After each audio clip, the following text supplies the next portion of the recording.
ሳምንታዊውን የማራናታ ፕሮግራማችን እንግዲህ ዛሬም እንደተለመደው የተለያዩ ፕሮግራሞችን ወደ እናንተ ያደርሳል። ግጥም አለን፣ ዜና ማራናታ አለን። አዎ እንግዲህ ያለንበት ደግሞ የልደት መታሰቢያ በዓል ምክንያት በማድረግ ስለ ሳንታ ክላውስ የክሪስማስ ስጦታን እንዲሁም ደግሞ የክሪስማስ ትሪን የሚመለከት ፕሮግራም አዘጋጅተንላችኋል። በመጨረሻም ደግሞ ድራማም ይኖረናል። ከሚኖሩን ፕሮግራሞች ጋር አብራችሁ እንድትቆዩ መልካም ጊዜ ደግሞ እግዚአብሔር አምላክ እንዲሰጠን እየተመኘን ወደ ቀዳሚ ፕሮግራማችን እንለፍ። አዎ ቀዳሚ ፕሮግራማችን ግጥም ነው። ዘማሪ ነው የዛሬው ገጣሚያችን ዮሴፍ አስቻለው ይባላል። ግጥሙን ደግሞ ወደ ተመልካቾች ያደርስልንና ተመልሰን የምንገናኝ ነው የሚሆነው። ተመልካቾቻችን አብራችሁን ከቆያችሁ ቀደም ሲል ያስተዋወቅነው ፕሮግራም ወደ እናንተ ሰዓቱን ጠብቆ የምናቀርብ ነው የሚሆነው።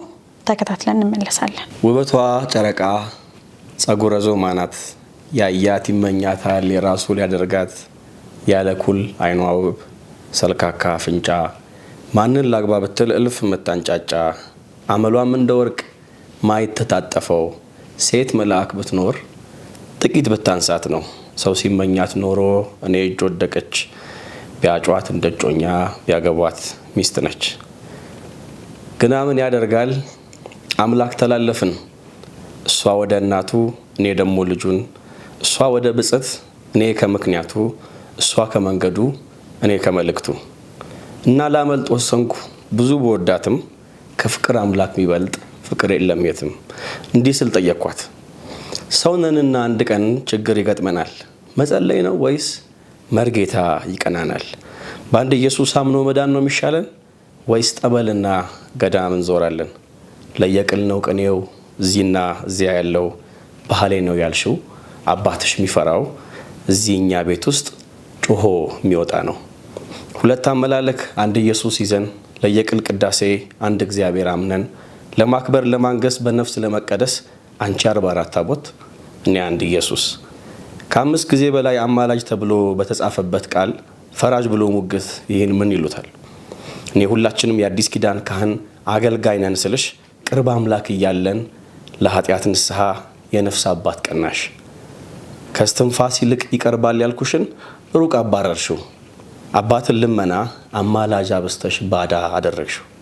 በነፍስ አባት አልፈሽ ከዚያ የነፍስ አባት ለሰማዕታት ነግሮ፣ ከዚያ ሰማዕታት ለማርያም ነግረዋት፣ ማርያም ለኢየሱስ ኢየሱስ ላባባት።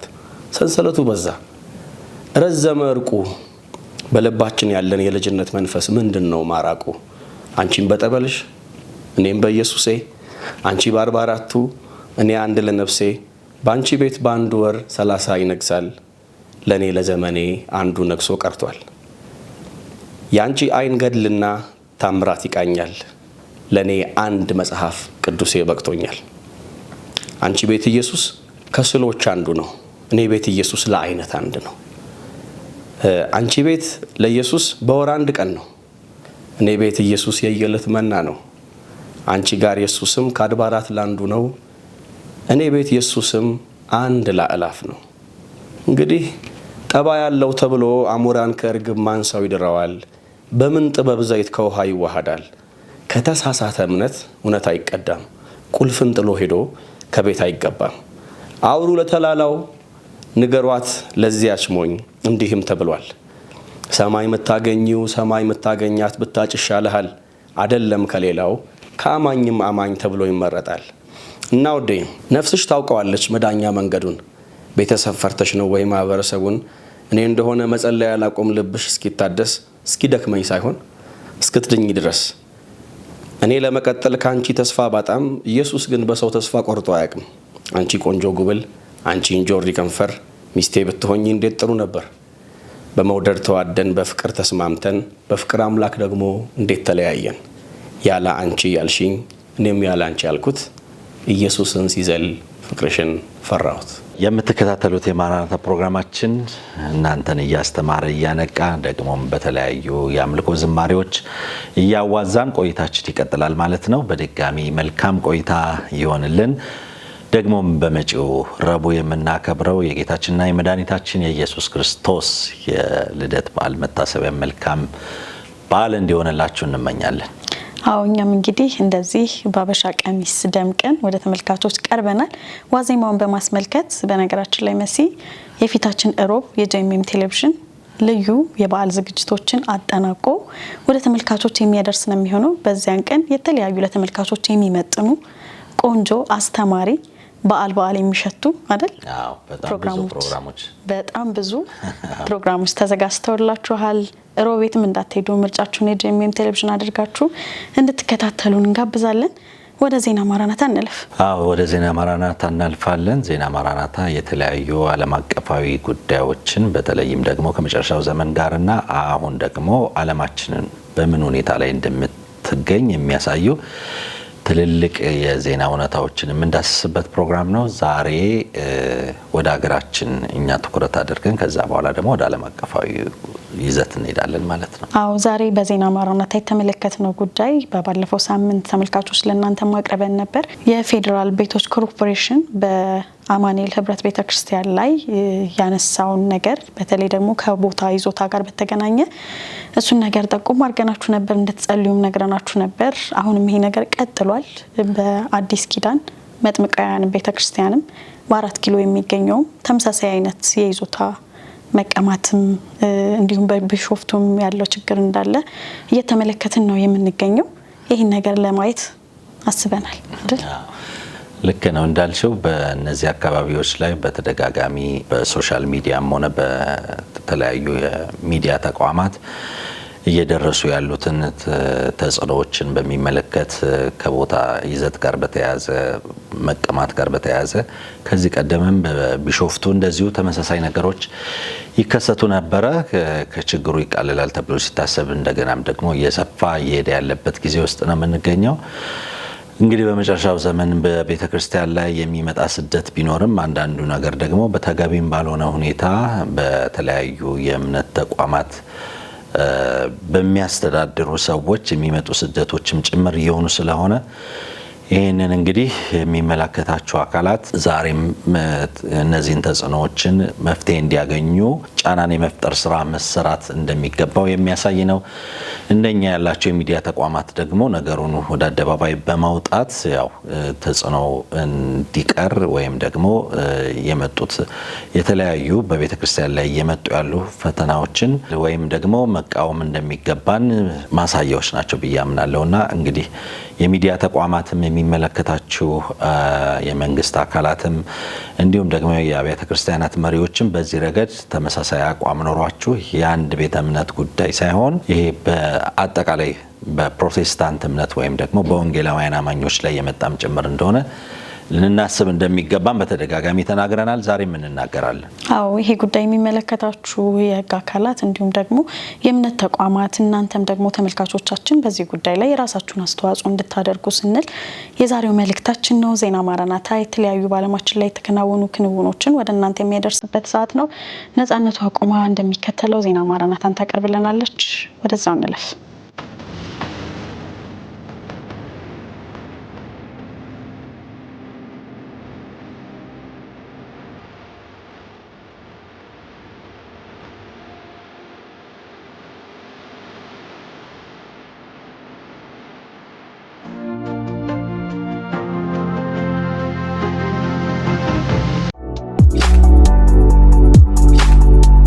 ሰላም ለእናንተ ይሁን። የዕለቱን የማራናታ ዝግጅት ዜናዎችን ይዘንላችሁ ቀርበናል። ከመረጃዎቹ ጋር ነጻነቱ አቁማ ነኝ። አዲሱ የአውሮፓውያኑ ዓመት 2026 በመላው ዓለም በድምቀት ተከብሯል። ከኬንያ መዲና ናይሮቢ እስከ አሜሪካዋ ግዙፏ ከተማ ኒውዮርክ እንዲሁም ለንደንና ሲድኒ አዲሱን ዓመት እኩለ ሌሊትን ጠብቀው በድምቀት ተቀብለዋል። 2026ን ቀድመው ከተቀበሉ ክፍለ ዓለሞች መካከል የፓሲፊክ ውቅያኖስ ሀገራት እንዲሁም ኒውዚላንድና አውስትራሊያ ይጠቀሳሉ።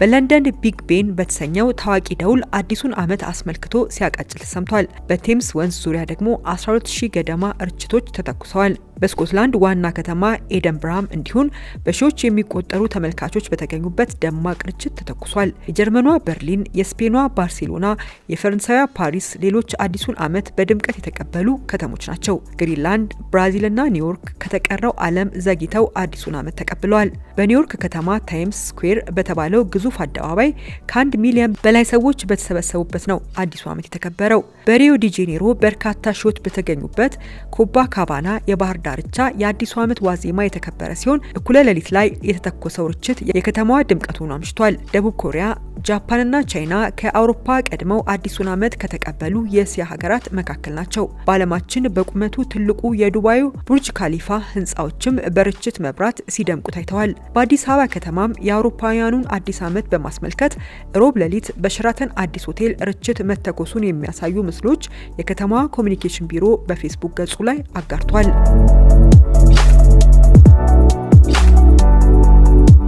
ወደ ቀጣዩ እንለፍ። በ3 ቀናት ውስጥ ብቻ በሱዳን ከ10 ሺህ በላይ ሰዎች ተፈናቅለዋል መባሉን ይመለከታል። በምዕራባዊና ደቡባዊ ሱዳን በቀጠሉ ግጭቶች በ3 ቀናት ውስጥ ብቻ ከ10 ሺህ በላይ ሰዎች መፈናቀላቸውን የተመድ የስደተኞች ኤጀንሲ አስታውቋል። ባለፈው የፈረንጆቹ ታህሳስ 25ና 26 ሱዳን ከቻድ ጋር በምትዋሰንባቸው አካባቢዎች በተፈጸመ ጥቃት 7000 ሰዎች ሲፈናቀሉ በገና ዋዜማና አርብ ዕለት ደግሞ ከደቡብ ኮርዶፋን ተጨማሪ 3100 ሰዎች ተፈናቅለዋል ተብሏል። የፈጥኖ ደራሽ ኃይሉ በቻድ ድንበር ከተማ ፈጸመ በተባለ የድሮን ጥቃትም በርካታ ወታደሮች ሞተዋል ተብሏል።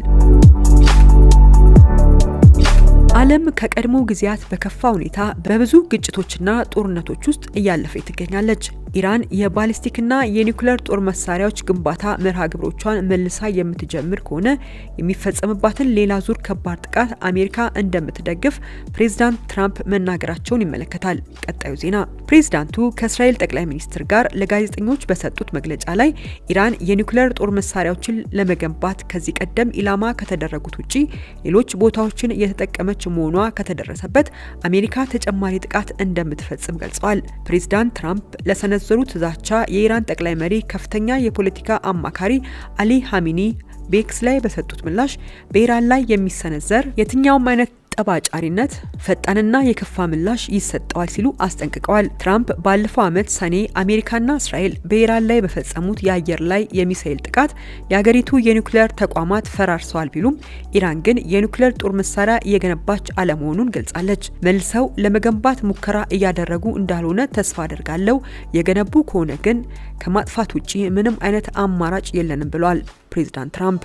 ፕሬዝዳንቱ ኢራን ባለፈው ዓመት ከተመቱባት ቦታዎች ውጪ ለጦር መሳሪያ ግንባታ ሌሎች ቦታዎችን እየተጠቀመች መሆኑን የሚያመለክቱ መረጃዎች እያነበብኩ ነው በማለት እያሉ ዜናዎችን ጠቅሰዋል። ባለፈው ዓመት ሰኔ ወር ላይ ለ12 ቀናት የዘለቀ ጦርነት ከእስራኤል ጋር ያደረገችው ኢራን የጦር መሳሪያ ተቋማቷን መልሳ እየገነባች መሆኑን የሚያመለክቱ ዘገባዎችን በማውገዝ የስነ ልቦና ዘመቻ እየተካሄደባት መሆኑን ገልጻለች። ጨምራም ራሷን ለመከላከል ሙሉ ለሙሉ ዝግጁ መሆኗንና አዲስ ጥቃት የሚሰነዘርባት ከሆነ በእስራኤል ላይ አስከፊ ውጤት ይኖረዋል ስትል ኢራን አስጠንቅቃለች።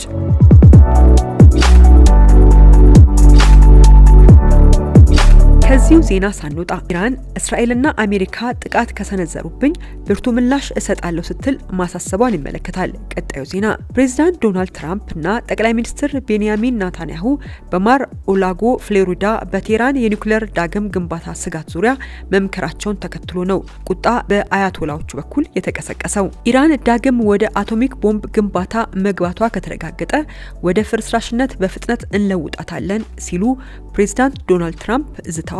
ለረጅም ርቀት ባላስቲክ ሚሳኤል ግንባታ ፕሮጀክቶቿም አጸፋ አለን ያሉት ትራምፕ ቴህራን ቆም ብላ ታስብ በሚልም ዝተዋል። የኢራን ሁለንተናዊ መሪ አያቶላ አሊ ሀሚኒ ከፍተኛ አማካሪ ሪር አድሚራል አሊ ሀምሃኒ የኢራን ራስን የመከላከል መርህ ችግር ከመፈጠሩ በፊት ቀድሞ እርምጃ መውሰድ ያዛል በማለት የቴህራንን ዝግጅት ይፋ አድርገዋል። የኢራኑ ፕሬዝዳንት ማሱድ ፔዚሽያንም ጥቃቱ ከመጣ ምላሹ የከፋ እናደርገዋለን ብለዋል።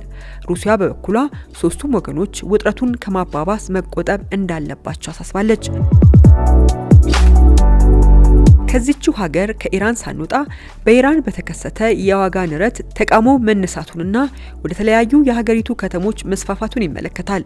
ቀጣዩ ዜናችን በኢራን የሀገሪቱ ገንዘብ ሪያል ከአሜሪካ ዶላር አንጻር እጅግ ዝቅተኛው ደረጃ ላይ መውረዱን ተከትሎ የተቀሰቀሰው ህዝባዊ ተቃውሞ ቴህራንን ጨምሮ በርካታ ትላልቅ ከተሞችን እያናወጠ ይገኛል ተብሏል።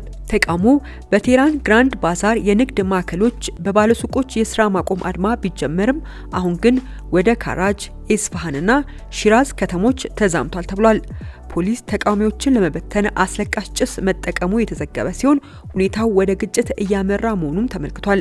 ፕሬዝዳንት ማሱድ ፔዚሽያን የህዝቡን ድምጽ በትዕግስት እናዳምጣለን ያሉ ሲሆን የሀገር ውስጥ ጉዳይ ሚኒስትሩ ከተቃዋሚዎች ጋር እንዲወያዩም አዘዋል ተብሏል። የኢራን መገበያያ ገንዘብ ሪያል ዋጋ ማሽቆልቆል ለሸቀጦች ዋጋ ሰማይ መንካት ዋነኛው ምክንያት ሆኗል የተባለ ሲሆን ይህ የገንዘብ መላሸቅ በዜጎች የመግዛት አቅም ላይ ከፍተኛ ተጽዕኖ ማሳረፉ ተቃውሞውን ይበልጥ እንዲቀጣጠል አድርጎታል ተብሏል።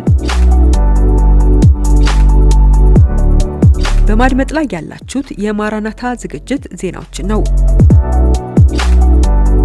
ፊሊፒንሳውያኑ የገና በዓልን በማክበር ላይ ያሉ በጣለ ንፋስ የቀላቀለ ከባድ ዝናብ 10 ሰዎች መሞታቸው ሲረጋገጥ የሟቾች ቁጥር ከዚህም በላይ ከፍ ሊል እንደሚችል ተሰግቷል። ታይፉን ፉንፉን ወይም አርስላ በመባል የተፈጠረው ክስተት በሰዓት 180 ኪሎ ሜትር የሚምዘገዘግ ንፋስና ከባድ ዝናብን ይዞ ነው ፊሊፒንስ የደረሰው። ወዲያውም ከፍተኛ ጎርፍና የመሬት መንሸራተትን አስከትሏል። የገና በዓልን ተሰብስበው ሲያከብሩ በነበሩ በ10 ሺዎች የሚቆጠሩ ዜጎችም ወደ የቤታቸው መመለስ ሳይችሉ ቀርተዋል ተብሏል። ይሄው ተመሳሳይ የተፈጥሮ ክስተት በአውሮፓውያኑ 2013 በፊሊፒንስ ተከስቶ ከ6000 በላይ ሰዎች ሕይወታቸውን ያጡ ሲሆን በሀገሪቱ ታሪክ እጅግ አስከፊ አደጋ ተብሎ ነበር። የሀገር ውስጥ መገናኛ ብዙሃን እንደዘገቡት ቢያንስ 10 ሰዎች በዚህ አደጋ ሕይወታቸው ሲያልፍ ከሟቾቹ መካከል አንድ የ3 ዓመት ሕፃን ይገኝበታል ተብሏል። አብዛኛዎቹ ሰዎች የሞቱት ኤሊሎና ካፒዝ በሚባሉ ግዛቶች እንደሆነም ተዘግቧል። የሀገሪቱ የአየር ጸባይ ቅድመ ትንበያ መስሪያ ቤት ደግሞ ታይፉን ፎንፉን ከረቡዕ ምሽት ጀምሮ በፊሊፒንስ ሰማይ ላይ ሲያንዣብብ መቆየቱን ጠቅሶ አሁን ወደ ደቡብ ቻይና ባህር ማቅናቱንም አስረድቷል። በአውስትራሊያዋ ኒው ሳውዝ ዌልስ በታሪክ እጅግ ከባድ በተባለ ሙቀትና የደን ቃጠሎ ምክንያት የአስቸኳይ ጊዜ አዋጅ መታወጁ ተሰማ። በአውስትራሊያ ታሪክ ተመዝግቦ የማይታወቅ ነው የተባለው ሙቀት 40.9 ዲግሪ ሴንቲግሬድ የደረሰ ሲሆን የሀገሪቱ ዜጎች ደግሞ ተቃጠልን፣ የዓለም መጨረሻ ደርሷል መሰል ሲሉ ተደምጠዋል። ነገር ግን ከዚህም የባሰ ከባድ ሙቀት ሊመዘገብ እንደሚችልና ሰደድ እሳቱም ተጠናክሮ ሊቀጥል እንደሚችል ባለሙያዎች አስጠንቅቀዋል። የኒው ሳውዝ ዌልስ ባለስልጣናት በአሁኑ ሰዓት በተለያዩ ቦታዎች የተከሰቱ ከ100 በላይ እሳቶችን ለማጥፋት ደፋ ቀና እያሉ ሲሆን ሰደድ እሳቱ ሀገሪቱን ማመስ ከጀመረ 1 ወር አልፎታል ተብሏል። የግዛቲቱ አስተዳደር ግላዲስ ብሬጅክሊያን እየተባባሰ ከመጣው እሳትና ከባድ ሙቀት ዜጎቿን ለመታደግ በማሰብ ለ7 ቀናት የሚቆይ የአስቸኳይ ጊዜ አዋጅ አውጀው ነበር።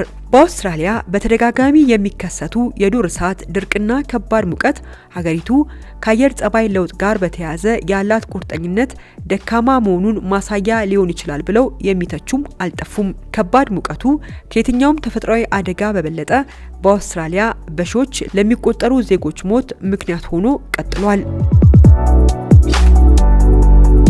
ወደ ቀጣዩ እንለፍ። በ2025 የተፈጠሩ 10 የአየር ንብረት ለውጥ አደጋዎች ዓለምን 122 ቢሊዮን ዶላር ዋጋ አስከፍሏታል ሲል ክርስቲያን ኤድ መግለጹን ይመለከታል። እንደ ድርቅና የሰደድ እሳት ያሉ በአየር ንብረት ለውጥ የሚከሰቱ አደጋዎች በ2025 ዓለምን 120 ቢሊዮን ዶላር ዋጋ አስወጥቷታል ብሏል። በ2025 የተከሰቱ 10 ከፍተኛ ወጪ ያስወጡ የአየር ንብረት ለውጥ አደጋዎች እያንዳንዳቸው ያደረሱት ጉዳት ከ1 ቢሊዮን ዶላር በላይ ሲሆን የካሊፎርኒያ የሰደድ እሳት ብቻ 60 ቢሊዮን ዶላር ውድመት አድርሷል ተብሏል። በደቡብ ምስራቅ እስያ የነበረው ሳይክሎንና ጎርፍ 25 ቢሊዮን ዶላር ውድመት ሲያስከትል በቻይና የነበረው የጎርፍ አደጋ 11.7 ቢሊዮን ዶላር ውድመት አድርሷል ተብሏል። እነዚህ 10 ከፍተኛ አደጋዎች በድምሩ ዓለም ላይ 122 ቢሊዮን ዶላር ውድመት ሲያደርሱ ይህ ሪፖርት አደጋው ሰው ላይ ያደረሰውን ጉዳት አያካትትም ተብሏል። በ2025 ከደረሱት 6 ከፍተኛ ውድመት ካደረሱ አደጋዎች 4ቱ በእስያ የደረሱ መሆናቸውም ተገልጿል። በሁሉም አህጉራት በዚህ ዓመት ከፍተኛ የተባለ ውድመት ያደረሱ የአየር ንብረት ለውጥ አደጋዎች የተከሰቱ ሲሆን የካርበን ልቀትን መቀነስና ተጠቂዎችን መደገፍ እንደሚገባም ተገልጿል። ወደ ቀጣዩ እንለፍ። ኤአይ ወይም አርቲፊሻል ኢንተለጀንስ በዚህ ዓመት የተጠቀመው ውሃ 764 ቢሊዮን ሊትር ሊደርስ ይችላል ሲል አንድ ጥናት መጠቆሙን ይመለከታል። የሰዎችን ሕይወት በተለያየ መንገድ እየቀየረ ያለው AI በ2025 የነበረውን የአካባቢ ተጽዕኖ በተመለከተ ሊቨርሴጂዮ ያጠናው አዲስ ጥናት ይፋ አድርጓል። በአዲሱ ጥናት AI በዚህ ዓመት የኒውዮርክ ከተማን የሚስተካከል ነው የተባለ የካርበን ልቀት ያስመዘገበ ሲሆን በዓለም አቀፍ ደረጃ ሰዎች ለመጠጥ ውሃ የሚጠቀሙበትን ያህል ውሃ ተጠቅሟል ተብሏል። የቴክኖሎጂ ኩባንያዎች ግልጽ የሆነ መረጃ አለመስጠት ቴክኖሎጂው ስለሚያደርሰው ተጽዕኖ መገመት ከባድ አድርጎታልም ተብሏል። በዚህ ዓመት AI በዓለም አቀፍ ደረጃ የተጠቀመው የኤሌክትሪክ ኃይል መጠን 23 ጊጋዋት ደርሶ ሊሆን እንደሚችል ሲገመት በ2024 በቢትኮይን ማይኒንግ ከዋለው የኃይል ፍጆታ በልጧል ተብሏል። የAI ዘርፉ በተጠናቀቀው 2025 ከ32.6 ሚሊዮን ቶን እስከ 79.7 ሚሊዮን ቶን የሚሆን የዓለምን ሙቀት የሚጨምር በካይ ጋዝ ለቆ ሊሆን እንደሚችልም ተገምቷል ተብሏል። ይህ የተለቀቀው ብክለት የአሜሪካ ግዙፍ ከተማ ኒውዮርክ በዓመት ከምትለቀው 50 ሚሊዮን ቶን ካርቦን ዳይኦክሳይድ በብዙ የበለጠም ነው ተብሏል። የAI ዳታ ማዕከላት ከፍተኛ ውሃ የሚፈልጉ ሲሆን በዚህ ዓመት የዳታ ማዕከላቱ የተጠቀሙት ውሃ ከ312.5 ቢሊዮን ሊትር እስከ 764.6 ቢሊዮን ሊትር ሊሆን እንደሚችል ሲገመት ይህም በ2027 የዳታ ማዕከላቱ ይጠቀሙታል ተብሎ ከተገመተው 600 ቢሊዮን ሊትር ውሃ የበለጠ ነው ተብሏል። ከዚህ በፊት የAI መተግበሪያዎች ሰዎች ለሚጠይቋቸው 10 ጥያቄዎች መልስ ለመስጠት ግማሽ ሊትር ውሃ እንደሚጠቀሙ መገለጹ ይታወሳል። በዚህ ዘመን AI ከሚሰጠው ጥቅም በተጨማሪ የኃይልና የውሃ አቅርቦትን የሚሻማ እየሆነ መጥቷል ተብሏል።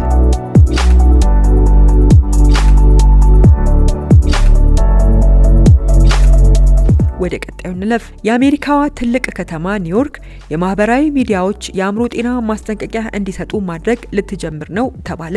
የአሜሪካዋ የኒውዮርክ ከተማ የማህበራዊ ሚዲያ መተግበሪያዎች ለወጣት ተጠቃሚዎች መተግበሪያውን መጠቀማቸው የአእምሮ ጤናቸውን እንደሚጎዳ ማስጠንቀቂያ እንዲሰጡ የሚያስገድድ ሕግ ልታወጣ መሆኑን አስታውቃለች። የኒውዮርክ ገዢ ኬቲ አፑል የኒውዮርክ ነዋሪዎች ደህንነትን መጠበቅ ቅድሚያ የምንሰጠው ነገር ነው፣ ይህም ልጆቻችንን ከመጠን በላይ እንዲጠቀሙ ከሚያበረታቱ የማህበራዊ ሚዲያ ጎጂ ገጽታዎች መጠበቅንም ይጨምራል ብለዋል። የኒውዮርክ አዲሱ ሕግ ሱስ የሚያስይዙና አውቶፕሌይ ወይም ኢንፊኒት ስክሮል ባላቸው መተግበሪያዎች ላይ የሚተገበር ነው ተብሏል። በአንድ የህጉ ጥሰትም ኒውዮርክ $500,000 ቅጣትን እንደምትቀጣም ተገልጿል። አዲሱ የኒውዮርክ ሕግ በሲጋራ ላይ እንደሚጻፈው ጎጂ ነው የሚል አይነት መልእክትን በማህበራዊ ሚዲያ ለማምጣት ያለመ ነው ተብሏል። ማህበራዊ ሚዲያ የበርካቶችን በተለይም የታዳጊዎችን የአእምሮ ጤና እየፈተነ ሲሆን በዚህ ምክንያት በቅርቡ አውስትራሊያ ከ16 ዓመት በታች የሆኑ ህጻናት የማህበራዊ ሚዲያ እንዳይጠቀሙ ማገዷ ይታወሳል። ለዕለቱ የመጨረሻ ወዳደረግነው ዜና እንለፍ። በእንግሊዝ በጾታ ምርጫ ምክንያት በተደረገ ውርጃ 400 ሴት ህጻናት ተገድለዋል ተባለ ይላል። የዩናይትድ ኪንግደም መንግስት ለመጀመሪያ ጊዜ አዲስ ያወጣው አሃዳዊ መረጃ እንደሚያመለክተው ቢያንስ 400 ውርጃዎች በጾታ ምርጫ የተደረጉ ሲሆን በዚህ ምክንያት 400 የሴት ጾታ ያላቸው ጽንሶች ውርጃዎች በእንግሊዝ ተፈጽመዋል ተብሏል። በዓለም ዙሪያ በጦርነትና ግጭት የበርካታ ሰዎች እልቂት እየተከሰተ ይገኛል። ከዚህ በተጨማሪም በልዩ ልዩ የተፈጥሮ አደጋዎች ብዙዎች እየተጎዱ ይገኛሉ። የሞራል ውድቀትና የኃጢአትና አመጽ መብዛትም ያለንበት ዘመን አንድ መገለጫ ሆኗል። ይህም መጽሐፍ ቅዱስ እንደሚያስጠነቅቀን የዓለም መጨረሻ የጌታ ኢየሱስ ክርስቶስ ዳግም መምጫ ጊዜ ከምንም ጊዜ በላይ መቃረቡን የሚያረጋግጥ ነው። በመሆኑም በተዘጋጀ ሕይወት ልንመላለስ ይገባል በማለት የዛሬውን የማራናታ ዝግጅት ዜናዎችን አበቃን። ከቀሪዎቹ ፕሮግራሞች ጋር መልካም ቆይታ ይሁንላችሁ። ሰላም ለእናንተ ይሁን።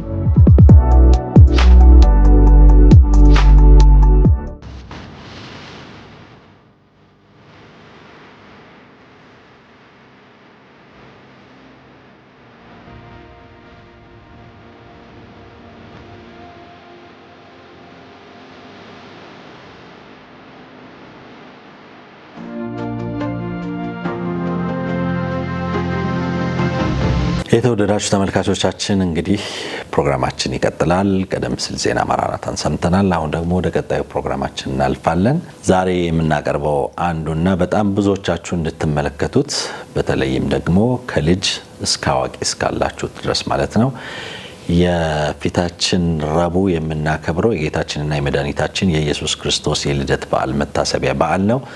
ነገር ግን ይሄ እንዳለ ሆኖ ደግሞ ሳንታ ክላውስን በሚመለከት የሱም በዓል እንደሆነ ስለሚነገር ማለት ነው ገናም ተብሎ ደግሞ የገናም ዛፍ እንዲሁም ደግሞ ስጦታን በተመለከተ ያሉ እውነታዎች ምን ይመስላሉ? እነዚህ ነገሮች እንዴት ተጀመሩ? ወዴት እያመሩ ነው? ከነዚህ ነገሮች በስተጀርባስ ምን አለ የሚለውን ነገር መመልከት ተገቢ ነው ብለን እናምናለን አይደል? አዎ በጣም እናምናለን። ተመልካቾቻችን እንግዲህ የጌታችን የመድኃኒታችን የኢየሱስ ክርስቶስ የልደት በዓል መታሰቢያን ስናከብር በቤታችን የክሪስማስ ዛፍን መትከል የተለመደ ነው።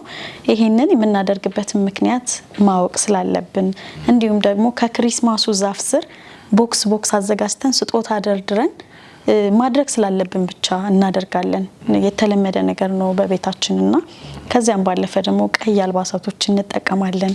ከክሪስማስ ጋር በተገናኘ ከየት መነሻው ምን እንደሆነ እንዲሁም ደግሞ ሲጀመርም ምን ታስቦ እንደተጀመረ ይሄ የክሪስማስ ትሪ የቀይ አልባሳትን እንዲሁም ደግሞ የስጦታን የተመለከተ ፕሮግራም ያዘጋጀንላችሁ በእውቀት ተመርታችሁ ማድረግ የሚገባችሁን ደግሞ እንድታደርጉ በማሰብ ነው።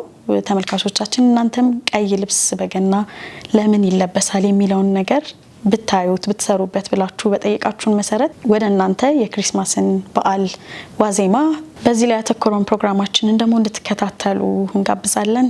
ወደ ፕሮግራሙ እንለፍ።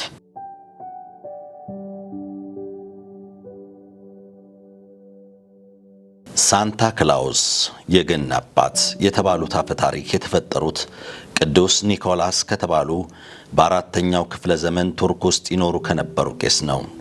ቅዱስ ኒኮላስ ከቤተሰባቸው የወረሱት ብዙ ንብረት የነበራቸው ባለጸጋ ቄስ ነበሩ። ቅዱስ ኒኮላስ የገና በዓል ሲደርስ ለሰዎች ስጦታ ይሰጡ ነበር። በተለይ ለልጆች ብዙ ስጦታ በመስጠት ይታወቁ ነበር። ይህ ልምድ እሳቸው ካለፉ በኋላ ቀጥሎ በብዙ ክርስቲያኖች ዘንድ እንደ ወርልድ ኢንሳይክሎፒዲያ መረጃ መሰረት ወፍራሙና ዘናጩ ሰው ቅዱስ ኒኮላስ ወይም ሳንታ ክላውስ በተለምዶ የገና አባት የሚባለው የጥንት የስካንዲኔቪያን አገሮች ኖርዌጂያን ቋንቋ ተናጋሪ ህዝቦች ዘንድ የባዕድ ወይም ፓጋን አምልኮ ታሪክ ያለው ሲሆን ለምሳሌ በጥንት ኖርዌጂያኖች እምነት መሰረት ሳንታ ክላውስ በቤት ውስጥ ባለ የእሳት ጭስ መውጫ ቼሚኒ በኩል ይገባል የሚል እምነት ስላላቸው የጥንቶቹ ኖርዌጂያኖች የቤታቸውን ጭስ ማውጫ ቼሚኒ በጣም ትልቅ አድርገው ይሰሩ ነበር። በተጨማሪም ሃርታ የሚባል አማልክት ያላቸው ሲሆን ይህ አማልክት በቤታቸው ባለ እሳት ማንደጃ አካባቢ በላይ ቢመጣ ለቤታቸው ጥሩ ዕድል ይሆናል ብለው ያምናሉ። እንደ እውነቱ ከሆነ ብዙ ሰዎች ትክክለኛው ሳንታ ክላውስ በቅዱስ ኒኮላስ ስም በኤዥያ በአራተኛው ክፍለ ዘመን ላይ የኖረ ጳጳስ ነበረ ብለውም ያምናሉ። ይህ ግን እውነት አይደለም፣ ሐሰት እንጂ። እንደ እውነቱ ከሆነ ጥቂት የሚባሉ የሮማ ካቶሊክ ጳጳሶች ቅዱስ ኒክ በሚለው ስም ስያሜ ተጠቅመዋል። ትክክለኛው ኒኮላስ የሚባለው አንዱ ብቻ ነው። እርሱም ታላቁ የአመጽና የጥፋት ሰው ናምሩድ ሲሆን እርሱም አንዱና ኃያሉ እግዚአብሔርን ተቃዋሚ ይባላል። ኒኮላስ የቃሉ ፍቺ አንዱ የኃያሎች ኃያል ማለት ሲሆን ዋና ባህሪውም አማልክትነትን ይወክላል። ኒኮላስ ከ1000 ዓመት በፊት ኤዥያ ለሚገኘው ለታናሹ ጳጳስ የሚያምር አረንጓዴ ቅጠሎች ያለበት የለመለመ ዛፍ በስጦታ አበርክቶለታል። በስካንዲኔቪያን በአምላካቸው ኦዲየን ወይም ግንዱ የተባለው የፀሐይ አምላክ ልዩ ስጦታ በዮል በዓል ጊዜ አገሩን ሁሉ በአረንጓዴ ዛፎች ይሸፍናል። በዛፎቹ አማካይነት አምላካቸውን ያገኛሉ። በተጨማሪም ለአምላካቸው ዛፎቹን ማስታወሻ ያደርጋሉ። ቶኒ ቫን ሪተርንገም የተባለ ጸሐፊ እንዲህ ይላል፣ ሳንታ ማለት ዲያብሎስ ማለት ነው ይለናል። በጥንት ጊዜ በመጀመሪያ ሳንታ ክላውስ እና የገና ዛፍ አንድ ላይ ተገኙ ይለናል ቶኒ ቫን። ቅዱስ ኒኮላስ ማለት ንጉሥ ናምሩድ ማለት ሲሆን እግዚአብሔር ስለ ናምሩድ እንዲህ ነበር ያለው፣ ኩሽም ናምሩድን ወለደ፣ እርሱም በምድር ላይ ኃያል መሆንን ጀመረ፣ እርሱም በእግዚአብሔር ፊት ኃያል አዳኝ ነበረ። ስለዚህም በእግዚአብሔር ፊት ኃያል አዳኝና ናምሩድ ተባለ። የግዛቱም መጀመሪያ በሰናዖር አገር ባቢሎን ኦሬክ አርካድ ካልኔ ናቸው። የመጽሐፍ ቅዱስና የጥንታዊ ስነ ቅርስ አጥኚዎች እንደሚያስረዱት ናምሩድ እጅግ ግዙፍ ተክለ ሰውነት ያለው ሲሆን በተጨማሪም ከሰው ተፈጥሮ ማንነት በላይ የሆነ እጅግ የተለየ ማንነት ያለው ናምሩድ የኔፍሊምስ ወይም የወደቁት መላእክት ወይም የዲያብሎስ ዘር ነው ይሉናል ጥናቱን ያጠኑት የመጽሐፍ ቅዱስ አጥኚዎች። በቅጽል ስሙ የጥፋት ሰው የሚባለው ናምሩድ የታላቋን ባቢሎንን ከተማ የገነባ ታላቅ የዓለማችን ጥቁር ንጉሥ ነው። በተጨማሪም የዓለም መንግስታቶች አሁን የሚጠቀሙበትን ሕግ ያረቀቀ ታላቅ የጥፋት ሰው ነው ናምሩድ።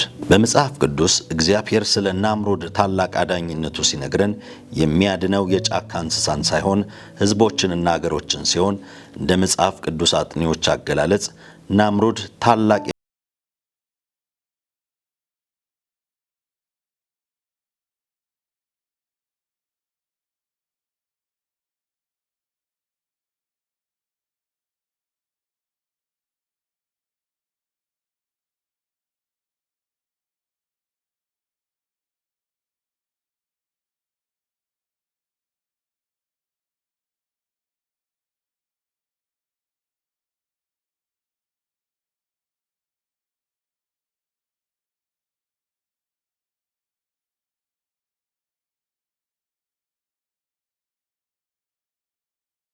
በእርግጥ ማንም ሰው ባለረጅም ጺም ያለው ወፍራም ሰው ሳንታ ክላውስ የተባለውን ከመጽሐፍ ቅዱስ እንደተገኘ ማስረጃ ማቅረብ አይቻለውም። ታዲያ ይህ ሰው ከየት መጣ?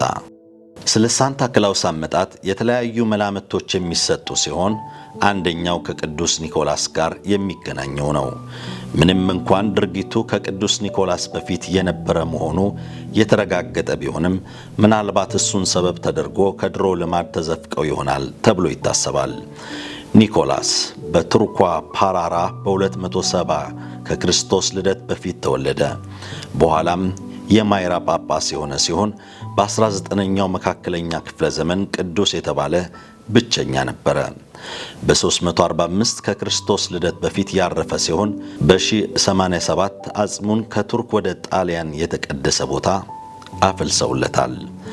በ13ኛው መካከለኛው ክፍለ ዘመን የቅዱስ ኒኮላስ ስም በኔዘርላንድ ውስጥ የታወቀ ሆነ። በተለይ ስጦታ የመስጠት ተግባሩ በአውሮፓ ናኘ። በ16ኛውና በ17ኛው መካከለኛ ክፍለ ዘመን በተሐድሶ ዘመን ፕሮቴስታንቶች የስጦታ አምጪውን ወደ ክርስቶስ ልጅነት ወይም ክራይስት ኪንዲ ቀየሩት። የጣዖት አምላኪያን የሆኑትን የሰሜን አውሮፓውያን የኒኮላስን አምልኮ የካቶሊክ ቤተክርስቲያንም ወረሰችው። ስጦታዎችንም በታኅሳስ 6 ሳይሆን በታኅሳስ 25 ላይ እንደሚያከፋፍል አስተማረች። የደቾች አሜሪካንን ቅኝ መግዛታቸውና ኒው አምስተርዳምን መመስረታቸው ልጆቻቸው በትውፊት የቅዱስ ኒኮላስ ጉብኝት የሚባለውን የካቶሊክ ልማድ ቀጠሉት። እንግሊዝም ቅኝ ግዛቱን ተቀብላ ኒውዮርክን ከሰየመችበት በኋላ የእንግሊዛውያን ልጆች ከሰማይ መጥቶ በየቤታቸው የሚጎበኛቸውን የመፈለግ አምሮቱ በማየሉ ይህም የደቾችን ሳንታ ክላውስ በሴንት ኒኮላስ መልክ ሕይወት ሰሩለት። ዳሩ የደቾችን ታኅሳስ 5 ወደ ክሪስማስ ሲያዛውሩት መልክና ገጸ ባህሪው ግን ፍጹም ቀየሩት። በሳንታ ክላውስ ስም ያቆሙት ገጽ መልክ የጀርመን ጣዖት አምላክ የነበረው የቶሆር ከእርሱ በኋላ ተርስተይ ተብሎ በስሙ በተሰየመው መጠሪያ የሚታወሰው ገጽ አቆሙ። ይህ የጀርመን አፈ ታሪክም የአሁኑን ሳንታ ክላውስ ምንጭ የሚያስረዳን ይሆናል። ቶሆር የተርታው ሕዝብና የገበሬዎች አምላክ ሲሆን የሚወክለውም በሽማግሌ ነው። ሽማግሌው ተጫዋች፣ ወዳጅና ወፍራም ባለረጅም ጺም ነው። የተሰራው ከእሳት ሲሆን መልኩም ቀይ ነው።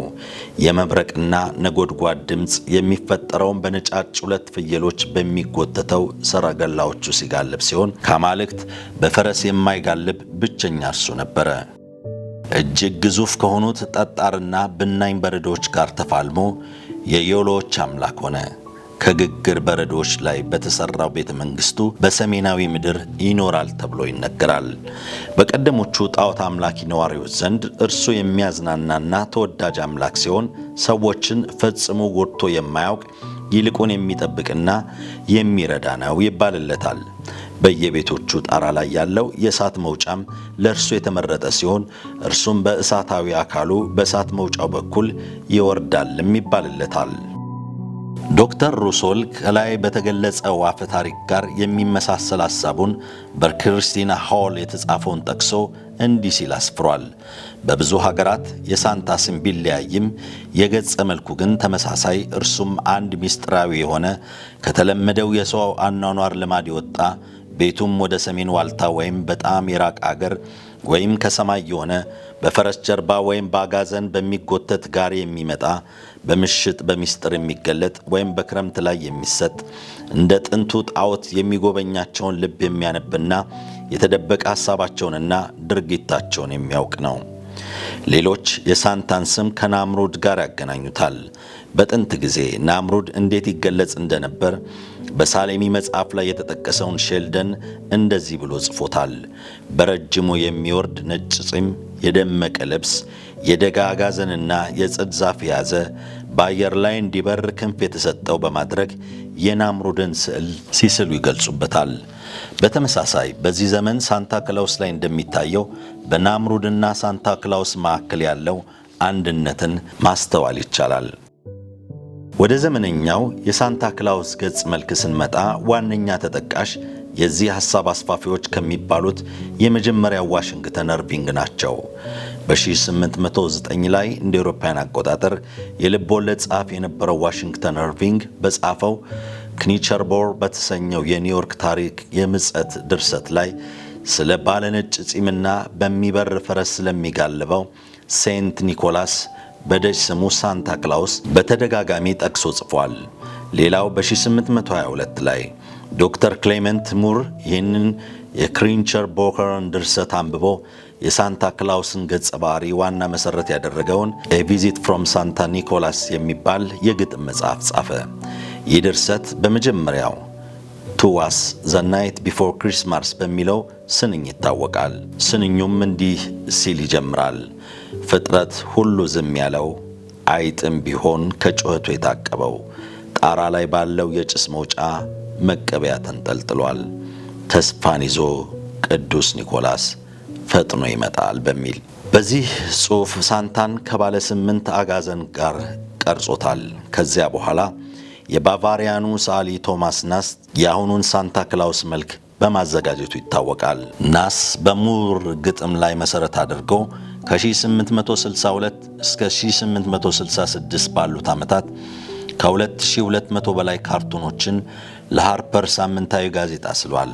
በዚህ ከቀይ ልብሱ በቀር ለሳንታ አሁን የሚታወቀውን ሁሉንም ባህሪያት አላብሶታል። ላውረስ ኬልመን የክሪስማስ እውነተኛ ታሪክን እንደገለጸው በ1931 የኮካ ኮላ ኮርፖሬሽን የስዊዲሽ አርቲስት ከሆነው ሃንደን ሰምብሎንድ ጋር የሳንታ መጠጥን ለማምረት ባደረገው ውል የሳንታ ጸጉር ነጭ ሆኖ የተከረከመና ቀይ ልብስ የተጎናጸፈ እንዲሆን አድርጎታል ሲል ጽፏል። ሳንታ ክላውስ ወይም የገና አባት የጣዖት አምልኮ መሆኑ የማይታበይ ሐቅ ነው። እርሱ ሳንታ በአንድ ምሽት እያንዳንዱን ቤት የሚጎበኝ ኦምኒ ፕሬዘንስ ወይም የትም ቦታ የሚገኝ ስለ እያንዳንዱ ሕፃን ጠባይ ሁሉንም የሚያውቅ ኦምኒ ሳይንስ ሁሉንም አዋቂና ጥሮችን ሲሸልም ክፎችን የሚቀጣ እንደሆነ ሕፃናት ይማራሉ። ልክ እንደ አምላክ ክርስቲያን የሆኑ ወላጆች እንኳን ለልጆቻቸው የሚመክሯቸው ሳንታ አምላክ እንደሆነ ነው። ጥሩ ብትሆን ይሻልሃል፣ ሳንታ ከላይ እየተከታተለ ነው፣ ወይም እስቲ ሂድና ለሳንታ የክሪስማስ ምኞትህን ንገረው በማለት ወላጆች ልጆቻቸውም በፈጣሪ ፋንታ ሳንታን እንዲያመልኩ ማድረግ ምን ያህል በእግዚአብሔር ፊት አጸያፊ ነው። የእግዚአብሔር ቃል ሲናገር ከኔ በቀር ሌሎች አማልክት አይኑሩህ ይላል። ከሳንታ ጋር የተያያዘውን መለኮታዊነትን በተመለከተ አንድ ደራሲ የጥንቱ ስጦታ አዳይና በዩል ባህል አሁንም ተደብቆ የሚኖረው ባለፉት መካከለኛው ክፍለ ዘመናት ገዢ ሆኖ እንደኖረባት ምድር ወደ አዲስ ዘመን እየተመለስን ይሆን ብሏል።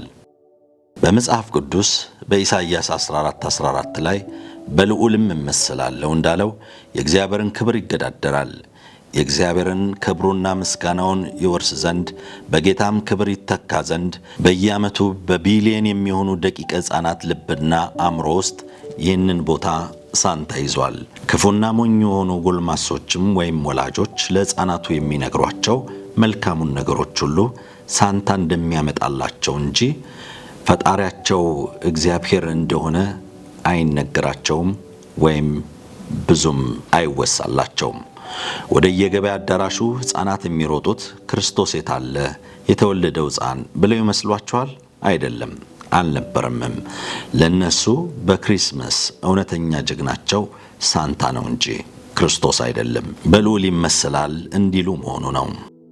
የክሪስማስ ዛፍ ምንጩ ከወዴት ነው? የጥድ ዛፍ ሐረግ አረንጓዴ ቁጥቋጦ በጥንት ጣዖት አምላኪ በነበሩ ሕዝቦች ዘንድ ዘላለማዊነትና የልምላሜ ወይም ወላድነት መገለጫ ተደርጎ ይቆጠሩ ነበር።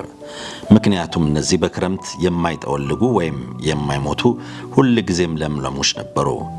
ይህም ብቻ ሳይሆን በክረምት ያፈሩ ነበርና በክረምት በዓላት ላይ እነሱን በአስማት ስርዓታቸው ላይ መጠቀም የአትክልቶችን መልሶ መብቀልን፣ ሕይወት የመቀጠልን ያመለክቱ ነበረ። ቀደመችው ቤተ ክርስቲያን ይህንን ስርዓት ብትከለክልም ዘልቆ የኖረ ልማድ በመሆኑ ግን ሊቀጥልም እምብዛም አልቻለም። በዚህም የጥንታውያኑ ባዕድ አምላኪዎች ጣዖታዊ ስርዓት ክፍለ ዘመናትን አልፎ ይገኛል። የክሪስማስ ዛፍ በ18ኛው መቶ ክፍለ ዘመን ከጀርመን እንደተነሳ ይታሰባል። ጀርመኖች ከሮማውያን ደግሞም ከባቢሎናውያን፣ ግብፃውያን ተቀብለውታል። ለዚህም ላውረስ ኬልመን እንደጻፈው የክሪስማስ ዛፍ ከሮማውያን ሳቹራኒያ ጋር አጣምረው ክርስቲያኖች እንደቀዱትና የአይሼሪያ አምልኮ ስርዓትና ልምድ እንደ ክሪስማስ ዛፍ ተቀብለው ተግባራዊ አድርገውታል ይላል። ቀጥሎ ያለው ደግሞ የባቢሎናውያን ስለ ክሪስማስ ዛፍ መነሻ ያላቸውን እምነት ያስረዳል። የቆየ የባቢሎን ተረት ከሞተ የዛፍ ጉቶ ላይ ድንገት በቅሎ ስለተገኘ ለምለም ዛፍ ይናገራል። ያ ያረጀ ግንድ የሞተውን ናምሩድ ሲወክል፣ አዲስ የበቀለው ዛፍ ታሙዝ ሆኖ ድጋሚ በሕይወት የዘራውን ናምሩድን ይወክላል። በአስማተኞች ዘንድ ሎጥ የዛፍ አይነት የተቀደሰ ሲሆን፣ በግብፃውያን ዘንድ ደግሞ የዘንባባ፣ በሮማውያን ዘንድ ደግሞ በሳቹርናሊያ ወቅት በቀይ እንጆሪዎች የሚደምቀው የጥድ ዛፍ የተመረጡ ነበረ። የካቶሊክ ባህረ ጥበባት እንደሚገልጸው የብራጋው ሊቀ ጳጳስ ማርቲን በ575 አካባቢ ቢከለክሉትም በ1605 እንደ አውሮፓውያን አቆጣጠር በስትራስበርግ የክሪስማስን ዛፍ በግልጽ እንደተጀመረና ወደ ፈረንሳይና እንግሊዝ በ1840 እንደ አውሮፓውያን አቆጣጠር በመክሌንበር ልዕልት ሄሊናና ልዑል ኮንሰርት በየግላቸው እንደተዋወቀ ይገለጻል። ወደ ዘመነኛው የክሪስማስ ዛፍ አጀማመር ታሪክ ወደሚሆነው ወደ ቅዱስ ቦኒፎስ ታሪክ ስንመጣ ቅዱስ ቦኒፎስ እንግሊዛዊ መነኩሴ ሲሆን የጀርመኖቹን አስማተኞች ጎሳ ከጄስማር ከተማ ወጣ ብሎ ይሰብክ ነበር። ለእነዚህ አስማተኞች ሉጥ የተቀደሰ ዛፍ ነው፣ እርሱም ይህ ዛፍ ምንም ቅድስና እንደሌለውም ለማሳመን ጥረት አደረገ። ከሚመለኩት ዛፎች አንዱንም ከስሩ ቆረጠው። ዛፉ ተገነደሰ። ሲወድቅም ከአንድ ለጋ ጥድ በቀር ሁሉንም ቁጥቋጦዎች ሰባበራቸው። አፈ ታሪኩ እንደሚናገረው ቅዱስ ቦኒፎስ የሚባለው ሰው የጥንዱን መትረፍ ሲመለከት ተአምር ነው ብሎ ተረጎመው። ይህንንም ዛፍ የክርስቶስ ልጅነት ዛፍ the tree of the Christ child ሲል ገለጸው። እንግዲህ ከዚህ የምንረዳው የአሁኑ ክሪስማስ ዛፍ መነሻም የአስማተኞች የተቀደሰው ሉጥ ዛፍ ይኸውም የጥንቱን የእስራኤልን በዓል መሆኑ ነው። ፌሬል ጆንሰን የተባለ በ18ኛው መቶ ክፍለ ዘመን የነበረውን የቅዱስ ቦኒፌስን ታሪክ ጠቅሶ እንደተናገረው ለኦዲን የሚቀርበው የሉጥ የተቀደሰ ዛፍ መስዋዕት ባጌጠ የጥድ ዛፍ ተቀየረ። መታሰቢያውም የክርስቶስ ልጅነት ነበር ብሏል። በዚህ ወቅት እምነት የለሾቹ እንኳን በቤታቸው ይህንን ዛፍ ያኖሩ እንደነበር ተጽፏል። አንዳንዶች የቆየውን ልማድ መጀመሪያ ሉተር ቆርጦ ወደ ቤቱ እንደወሰደና ከዋክብቱን ለመወከል በሻማ እንዳስጌጠው በዚህም የክሪስማስ ዛፍ ተመልሶ ሕይወትን እንደዘራ ይገልጻሉ። በብዙ የመጽሐፍ ቅዱስ ክፍል ውስጥ ቅጠሉ የለመለመ ዛፍ ከባዕድና ጣዖት አምልኮ ጋር የተገናኘ እንደሆነ ተገልጿል። ብዙዎች ዛፎች አረንጓዴ ቢሆኑም እኛ የምናነሳው ሁልጊዜም ስለሚለመልመው አረንጓዴ ዛፍ ነው። በነቢዩ ኤርምያስ ምዕራፍ 10 ከቁጥር 1 እስከ 5 እንዲህ የሚል ቃል ተጽፏል። እናንተ የእስራኤል ቤት ሆይ እግዚአብሔር ላይ በእናንተ የተናገረውን ቃል ስሙ። እግዚአብሔር እንዲህ ይላል፣ የአሕዛብን መንገድ አትማሩ፣ ከሰማይ ምልክትንም አትፍሩ። አሕዛብ ይፈሩታልና፣ የአሕዛብ ልማድ ከንቱ ነውና። ዛፍ ከዱር ይቆረጣል፣ በሠራተኛውም እጅ በመጥረቢያው ይሠራል። በብርና በወርቅ ያስጌጡታል፣ እንዳይናወጥም በችንካርና በመዶሻ ይቸነክሩታል። እንደ ተቀረጸ አምድ ናቸው፣ እነሱም አይናገሩምና ደግሞም መልካም ይሰሩ ዘንድ አይችሉምና አትፍሯቸው ይላል። በዚህ መጽሐፍ ቅዱስ ላይ አስተያየቱን የሰጠ አንድ ጸሐፊ እንዲህ ይላል። በኤርምያስ ዘመን የነበሩት ሕዝቦች በመጽሐፍ ቅዱስ ላይ እንደተገለጸው ከዛፍ ጣዖትን ይሰሩ ነበር። በአሁን ዘመን ደግሞ በቤተ ክርስቲያንና በመኖሪያዎች ውስጥ የሚቀመጡት የክሪስማስ ዛፎች ለአምልኮ የተዘጋጁ ዛፎች ናቸው ለማለት ባይሆንም በግልጽ ቋንቋ ግን የዛሬ የዛፉ የመጠቀም ልማድ ከጣዖት አምላኪያኖች የመጣ መሆኑን ልብ ልንል ይገባል። አንድ ጥናት የዛፍ በቤት ውስጥ ስለመቀመጥን ልምድ እንዲህ ይላል። የለመለመ ዛፍ በቤት ውስጥ የማድረግ ድርጊት በዓል ከማክበር የዘለለ ተግባር ነው። በፎቶ እንደምንሰቅለው የተሰበሰቡ ቁጥቋጦችን ከሰው በላይ ቢሰቀሉ በብርሃን በተሞላ ቤት ብርሃኑ ደምቆ ካልበራ ቤት የተለየ ተጽዕኖ ማሳደር ይችላሉና የተሰቀሉት ጥላ መስራታቸውና ጨለማ መሳባቸው አይቀርም። ይህም የቆመ ሕይወትን የያዘ ስዕል ይከሰታል። በተመሳሳይ አማካይ ቁመት ያለው የክሪስማስ ዛፍ ያለ ብርሃን እንደ ሰው ቆሞ ይታያል። በጨለማ የሚገለጸው የጥንት መንፈስ ጥሪ አይነት ነው። ክሪስማስ ዛፍ ብዙ የማክበሪያ ቁሶች ይኖሩታል። በተለይ ከአምልኮና ከጣዖታዊ ስርዓት ጋር የተያያዙትን ክፉ መንፈስ የመሳብ አቅም አላቸው። ልክ ማግኔት ብረትን እንደሚያጣብቅ የጌታ ልደት መገለጥ በዛፍ አካባቢ ባለ ድምቀት ብቻ የሚገለጽ ግን አይደለም። መቼም ይሆን ክርስቲያኖች የጌታን ትእዛዝ የሚያከብሩት የአሕዛብን መንገድ አትማሩ፣ የአሕዛብም ልማድ ከንቱ ነውና እንደሚል ቃሉ።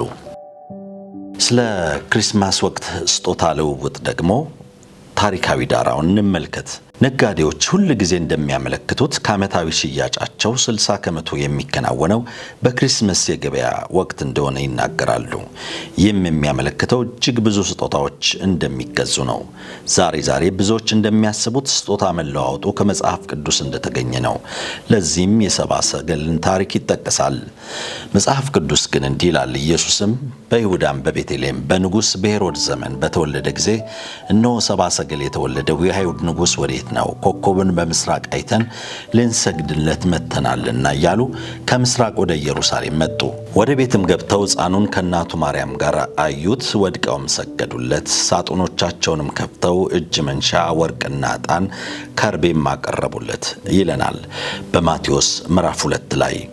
የጥበብ ሰዎች ለክርስቶስ ስጦታ የሰጡት የአይሁድ ንጉሥ ስለነበረ ነው እንጂ የልደቱ ቀን ስለሆነ አልነበረም።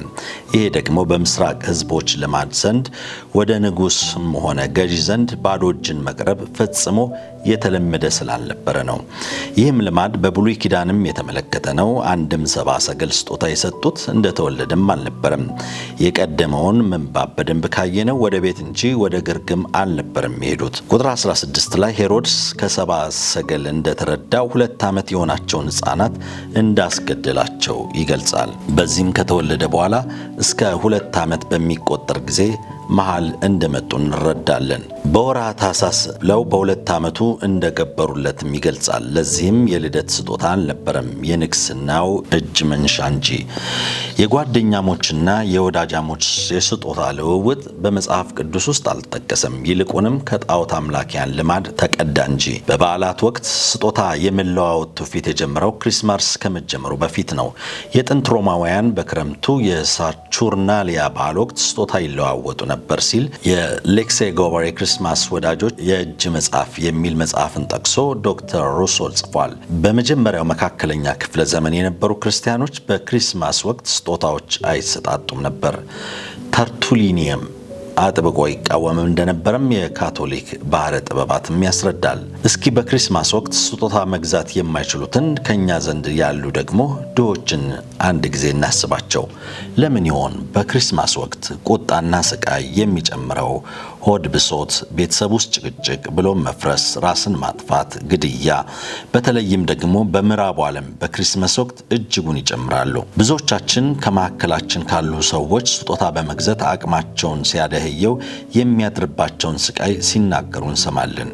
ይህም ወደ ብሶት፣ ተስፋ መቁረጥና ራስን ወደ ማጥፋት ይመራቸዋል። በብዙዎች ዘንድ ሊታይ የሚገባው ለመስጠት ማሰቡ ነው ቢሉም እውነታው ግን የከበቡንና የምንማረክባቸው ማስታወቂያዎች የሚነግሩን ምን ያህል እንደምትወደው ማሳየት የምትችለው ለምትሰጠው ስጦታ ባወጣው መጠን ነው እያሉን ነው። ልደት ተጠርተህ በሄድክበት ቦታ ሁሉ ሰው ስጦታ ሲለዋወጥ ብታይና አንተ ብቻህን ብትቀር ምን ይሰማል? እንዲህ ቢያጋጥምህ ያው ሰዎች ራስ ወዳድ ስለሆኑ አንተን እንደረሱ ማጽናኛ ልትፈጥር ትችላለህ። ግን ብዙ ሰዎች በክሪስማስ ወቅት ለሌላው ስጦታ የሚሰጡት ለራሳቸው ስጦታዎችን ስለሚጠብቁ ነው። በዓለ ክሪስማስ ወይም የጌታችንና የመድኃኒታችን የኢየሱስ ክርስቶስ ልደት ወይም ገና የክርስቲያን ክብረ በዓል ከሆነ ይህን ያህል ሕመምና የልብ መሰበር በድሆችና በወጪ ምክንያት በሚደህዩት ሰዎች ለምን ይፈጠራል? ክርስቶስ ፍስሐና ሕይወትን ለተናቁት ሁሉ አምጥቷል። ታዲያ ለምን ሕመምንና ልብ ስብራትን እንጨምርባቸዋለን? ለክሪስማስ ግብይት ወቅት በግብይት ማዕከላት ያለው መጨናነቅ፣ ለስጦታ የሚሆን አንድ ጥሩ ነገር ፍለጋ ከተማውን ማሰስ፣ ዓመቱን ሙሉ ሲጠራቀም የመጣውን የባንክን ቁጠባ ማውደም፣ ከዚያም ቀሪውን ጊዜ በገንዘብ ቀውስ መሰቃየት፣ ይህ ሁሉ በ21ኛው መካከለኛው ክፍለ ዘመን ለምን? በመጽሐፍ ቅዱስ አንድ ቦታ ብቻ ስለ ስጦታ መለዋወጥ እንደተጠቀሰ ታውቃላችሁ። በምድር የሚኖሩት በእርሱ ደስ ይላቸዋል፣ በደስታም ይኖራሉ፣ እርስ በርሳቸውም ስጦታ ይሰጣጣሉ ይላል ራእይ ምዕራፍ 10 ቁጥር 11። ይህ በእርግጥ የክሪስማስ ወቅትን የሚገልጽ ይመስላል። ቃሉ የሚነግረን ግን በእግዚአብሔር አገልጋዮች ሞት ምክንያት እርጉሞች የሚያደርጉትን ፈንጠዝያ ነው። እናም እስኪ ከማስታወቂያዎች፣ ከቁሳቁሶች፣ ከስካርና ፈንጠዝያዎች ውስጥ ክርስቲያናዊ የሆነ ነገር ምን ይታያቸዋል? ለመሆኑስ ሁለት የገና ክሪስማስስ በዓል ለምንድን ነው የምናከብረው? አቡነ ሺኖዳ ሳልሳዊ ስለ ክርስቶስ ልደት አንዳንድ ጥያቄዎችን በመለሱበት ጽሑፋቸው ላይ ቀደም ሲል የተነሳው ጥያቄ የሚከተለው ምላሽ ሰጥተዋል። ልዩነቱ የዶግማ ወይም የነገረ መለኮት ልዩነት ሳይሆን የሳይንሳዊ ቀመር ልዩነት ነው። እንደሚታወቀው አንድ ዓመት 365 ከሩብ ቀንን ይይዛል። እነዚህ ሩብ ቀናት ተደምረው በ4 ዓመት አንድ ጊዜ አንዱ ሙሉ ቀን ይሆኑና ተረፈ ቀን ይሆናል። ዓመቱም ተረፈ ዓመት ሲባል 366 ቀናት ይኖሩታል። ነገር ግን በጎርጎሮሳውያን የዘመን አቆጣጠር አንድ ዓመት 365 ከሩብ ቀንና ከ11 ደቂቃ ይሆናል። የዓመት አቆጣጠር በ15ኛው መካከለኛው ክፍለ ዘመን ከክርስቶስ ልደት በፊት የተጀመረ ሲሆን ክርስቶስ ከተወለደበት ጊዜ ጀምሮ ያለፉት 100 ክፍለ ዘመናትን ያልቆጠሩትን 15 ደቂቃዎችን በመደመር ወደ 13 ቀን ገደማ ስላመጧቸው የታኅሳስ 25 እና የጥር 7 ሁለት ጊዜያትን ፈጠሩ። እኛ በፈርዖን የፈለከ ጥናት ስነ ጥበብ ወይም ሳይንስ ምርጥነት ምክንያት በኮፕቲክ የዓመት ቀመር ስለምንተማመን የክርስቶስን ልደት በሂያክ ጥር 29፣ ጥር 7 በጎርጎሳውያን፣ ታኅሳስ 29 ደግሞ በኢትዮጵያውያን እናከብራለን። ሌሎች የኛን ቀመር የሚጋሩ አብያተ ክርስቲያናትም ደግሞ አሉ። የጎርጎሳውያን ዘመን አቆጣጠር ሲመሰረት በዓለማችን ላለው ልዩነት መሰረት እንደጣለ ዝክረ ዘመን በሚለው መጽሐፍ ውስጥ ያስረዳል። ፖፕ ጎርጎሪዮስ የዘመን አቆጣጠር እርማትን በሰጠበት ጊዜ ካደረጋቸው ማስተካከያዎች ውስጥ የተከሰተ ነው። በዚህም መሰረት ያገኘውን የ10 ቀን ልዩነት ጥቅምት 4 ቀን 1582 ላይ እንዲስተካከል አወጀ። ይህም ኖረንባቸው ግን ያልተቆጠሩ ቀናት ነበሩ በማለት በማግስቱ ጥቅምት 5 በመሆን ፈንታ ጥቅምት 15 ቀን 1582 ሆነ። በዚህም ከተቀረው ዓለም ጋር የቀናት ልዩነትን አስከተለ። ይህንንም ለማገናዘብ ያህል በ1582 ዓመተ ምህረት በኢትዮጵያና በአውሮፓውያን መካከል ያለው ዘመን እንዲህ ልዩነት እንዲኖረው ሆነ። ዲሴምበር 25 እና እንደ ኢትዮጵያን አቆጣጠር ደግሞ ታኅሳስ 29 የሚከበረው የልደት በዓል የማን የውልደት ቀን ነው? ሁላችንም የዋርነር ኪለርን ዘ ባይብል አዝ ሂስቶሪ መጽሐፍ ስናነብ ስለ ገና ወይም ክሪስማስ በዓል ሚስጥር ከመጽሐፍ ቅዱስ ጋር እያስተያየ በጥሩ አገላለጽ ከነሙሉ ታሪኩ ጽፎታል። እንደ ፈረንጆቹ አቆጣጠር ዲሴምበር 25 የሚከበረውን የጌታችንና የመድኃኒታችን የኢየሱስ ክርስቶስን የልደት በዓል መታሰቢያን በዓል ምክንያት በማድረግ በተደረገው የታሪክ ጥናት እንደ ፈረንጆቹ አቆጣጠር ኤዲ 324 ላይ ለመጀመሪያ ጊዜ የገና በዓል ወይም ክሪስማስ እንደተከበረ መረጃዎች ተገኝተዋል። በሮማውያን አገዛዝ በዘመነ በባዛንታይን ስርወ መንግስት በጊዜው አብዛኛውን የዓለም ክፍሎች በመግዛት የሚያስተዳድረው ንጉስ ጁስቲኒያን በይፋ የገና ወይም ክሪስማስ በዓል እንዲከበር አወጀ። ዲሴምበር 25 በጥንት በሮማውያን ድል ያነሳው የልደት ቀን በበረዶ የክረምት ወራት ፀሐይ በምትጠፋበት ጊዜና አብዛኛው የአውሮፓና ከፊል የሰሜን አሜሪካ እንዲሁም ከፊል የኤዥያ ሀገሮች ቀኑ በጨለማ በሚዋጥበት ጊዜ የሮማውያን ወታደሮች ለፀሐይ አምላክ ዲሴምበር 25 ላይ አምልኮና በዓል ያደርጉ ነበር። በጣም የሚገርመው ነገር የክርስቲያን ቤተክርስቲያንም ዲሴምበር 25 መሲሁ ጌታ ኢየሱስ ክርስቶስ የተወለደበት ቀን ነው ብለው አምነው ሲያከብሩ መታየታቸው ምን ያህል የዲያብሎስ እርኩስ የሐሰት መንፈስ ቤተክርስቲያንን በክርስትና የሃይማኖት ስም እንደያዛት በግልጽ ያሳያል። በገና ወይም ክሪስማስ በዓል በቤተልሔም በአሁኑ ሰዓት እንደ ጥንቱ በጣም ኃይለኛና የቅዝቃዜ ውርጭ ያለው ሲሆን በምድሩ ላይም ምንም አይነት የቤት እንስሳና ሰው አይታይም። እንዲሁም በተጨማሪ በእስራኤልና ፍልስጤማውያንን ጨምሮ 8 ወር ሙሉን የበጋ ወራቶች ጊዜያቶች ያላቸው ሲሆን በክረምት ማንኛውም የቤት እንስሳም ሆነ ሰው ከቤት ውጭ አይታይም። እንዲህ ባለ የክሪስማስ በዓል ወቅት አካባቢ በፍልስጤም ጭምር እረኞችም ሆኑ የቤት እንስሳዎች ሁሉ በክረምት ከቤት አይወጡም። ቅዱስ ሉቃስ በወንጌል መልእክቱ የሚነግረን ጌታ ኢየሱስ ክርስቶስ የተወለደው ክረምት ከመግባቱ በፊት እንደሆነ እረኞችን ጠቅሶ አስረድቷል። ታዲያ ሁሉ እውነታዎች የተጠቀሱበት ወይም ደግሞ የተገለጹበት የገና በዓል ወይም ክሪስማስ ወይም ደግሞ የጌታችንና የመድኃኒታችን የኢየሱስ ክርስቶስ የልደት በዓል መታሰቢያ ተብሎ የሚከበረው በዓል በእናንተ ዘንድስ ምን ያህል እውነታው ግልጽ ይሆን? መልካም በዓል። የነበረን ቆይታ እንግዲህ የዛሬው የማራናታ ይህንን ይመስል ነበረ። አብራችሁን ስለቆያችሁ ደግሞ በጣም ከልብ እናመሰግናለን። ይህንን ደግሞ የበዓል ዋዜማ በዚህ በአማረ ልብስ ወደ እናንተ እንድንቀርብ ያደረገችንን አስካል ገብሬ በሽሮ ሜዳ ነው የምትገኘው ዩኒክ የገበያ አዳራሽ 357 ሀመር ውሃ ብላችሁ እንደዚህ የሚያማምሩ የአበሻ ልብስ አልባሳትን ለበዓል ለልደት እንዲሁም ለተለያዩ ፕሮግራሞች እንድታዘጋጅላችሁ ምርጫችሁ እንድታደርጓት በዚሁ ጠቆም ማድረግ እንፈልጋለን። ተመልካቾቻችን አብራችሁን ስለነበራችሁ ጌታ ኢየሱስ አብዝቶ ይባርካችሁ እንላለን። በሚቀጥለው ሳምንት እንግዲህ በሌሎች አዳዲስ ፕሮግራሞች እንገናኛለን። የፊታችን ረቡዕ ደግሞ የተለያዩ የበዓል ዝግጅቶች አሉን። እሱን እንድትከታተሉ ከወዲሁ እንጋብዛለን። በእኛ በኩል በዚሁ እንሰናበት። መልካም የልደት በዓል መታሰቢያ ይሆንላችሁ። እግዚአብሔር አምላክ የተባረከ ጊዜን ይስጠን። ሰላም ቆዩን።